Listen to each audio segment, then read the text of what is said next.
सोप्या, तुला माहिती आहे उद्या काय आहे? हां, काय? Happy new year. कोणतं वर्ष संपते आता? आता 26 संपते का चालू होते?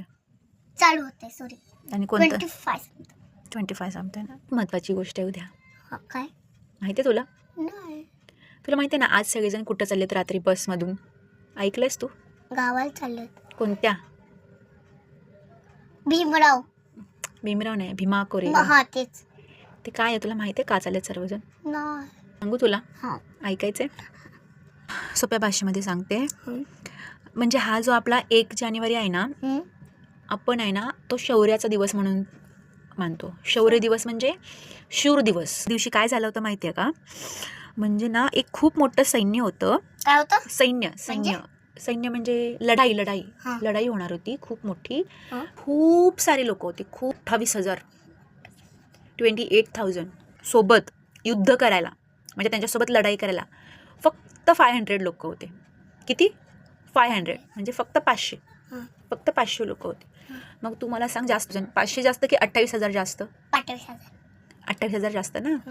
मग 28,000 जे लोक होती ना, त्या 28,000 लोकांसोबत ह्या 500 लोकांनी युद्ध केलं. पिक्चरमध्ये बघतेस ना, लढाई होते तलवार वगैरे घेऊन अशी. असं युद्ध केलं आणि ह्या 28,000 लोकांना ह्या 500 लोकांनी काय केलं? काय? हरवलं. आणि म्हणून तो आपल्यासाठी काय आहे? दिवस काय आहे? शौर्याचा, अभिमानाचा दिवस आहे. तू मोठी होत राहणार ना, असं ऐकत राहणार ना, तर तुला ते कळणार की ती कोण लोक होती, कोणासोबत युद्ध झालं. फक्त एवढं लक्षात ठेव की मुघलासोबत झालं. मुघलासोबत झालं. नाही.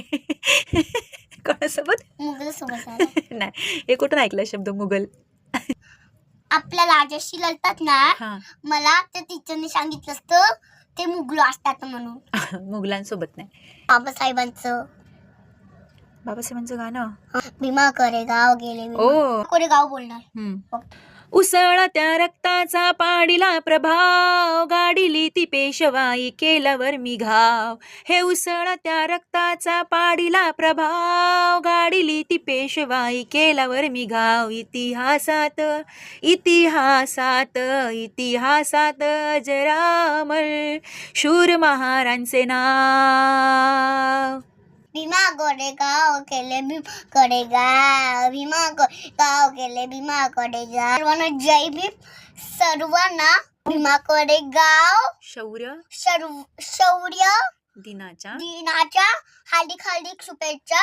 आणि नवीन वर्षाच्या पण हार्दिक शुभेच्छा ॲडव्हान्स मध्ये.